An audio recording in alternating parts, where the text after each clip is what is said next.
नमस्कार, मैं अनुपमा झा। वैश्य व्यापार न्यूज में आपका स्वागत। आइए बात करते हैं वैश्य समाज से जुड़ी कुछ खास खबरों की।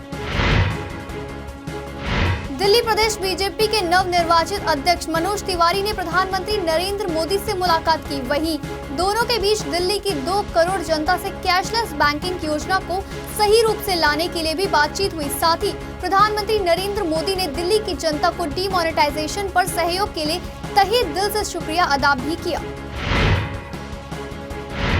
बम्बई शेयर बाजार का सेंसेक्स शुरुआती कारोबार में 143 अंक से अधिक की गिरावट के साथ खुला।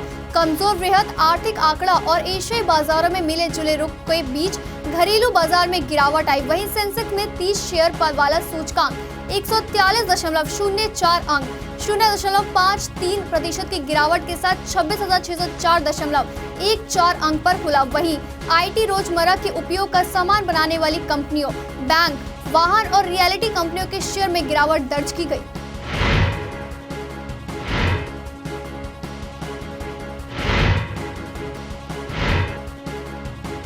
जीएसटी व्यवस्था को अगले साल 1 अप्रैल से लागू किए जाने की संभावना मुश्किल जान पड़ रही है। जीएसटी काउंसिल की 6वीं बैठक में जीएसटी टैक्स पेयर्स पर दोहरे नियंत्रण के मुद्दे पर फैसला किया जाना था, लेकिन ऐसा नहीं हो सका और 2 दिन की ये बैठक रविवार को दिन में ही खत्म कर दी गई। दुनिया की सबसे बड़ी कॉन्ट्रैक्ट मैन्युफैक्चरर और मोदी सरकार के मेक इन इंडिया प्रोजेक्ट की पोस्टर बॉय मानी जाने वाली कंपनी फॉक्सकॉन ने अपने 8,000 फैक्ट्री वर्कर्स में से करीब 1/4 को 2 हफ्ते के लिए पेड लीव पर जाने को कह दिया है। हाई वैल्यू वाले नोटों को रद्द करने के सरकारी फरमान के बाद क्रैश क्रंच की स्थिति बनने से फोन सेल्स लगभग 50% घट गई है। मोदी सरकार ने नोटबंदी के बाद बैंकों पर नजर रखने के लिए तकरीबन 500 ब्रांचों में स्टिंग करवाया है और अब तक 400 सीडी वित्त मंत्रालय पहुंच चुकी है।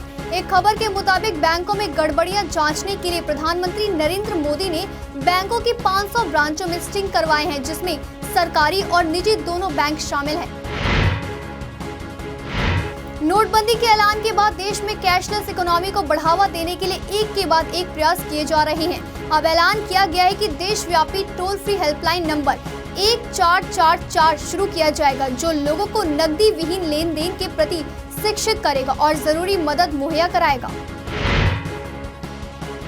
पीएम मोदी द्वारा 500 और 1000 रुपए के नोट बंद होने के बाद देश के सबसे बड़े ऑनलाइन पेमेंट वॉलेट में शुमार पेटीएम के यूजर में तेजी से बढ़ोतरी हुई है। पटना से हमारे संवाददाता प्रणव राज की माने तो कैशलेस पेटीएम एक ऐसा नाम है जो आजकल बिहार में भी करीब हर किसी की जुबान पर चढ़ा हुआ है और सबसे काम का साबित हो रहा है।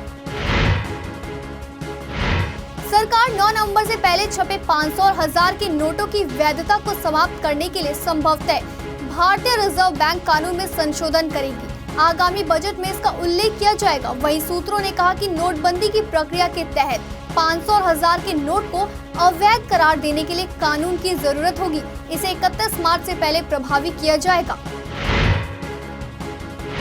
नोटबंदी के बाद जनधन खातों में कुल जमा राशि तेजी से बढ़ी है, लेकिन अब भी लगभग 23% ऐसे खाते हैं जिनमें 1 रुपया भी जमा नहीं है।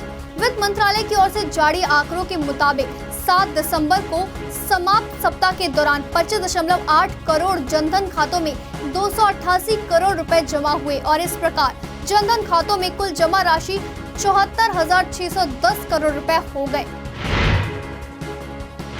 नोएडा के सेक्टर 49 के सामुदायिक भवन में रोनियार वैश्य सभा दिल्ली के वरिष्ठ संरक्षक बीपी गुप्ता के सुपुत्र की शादी बड़ी धूमधाम से की गई।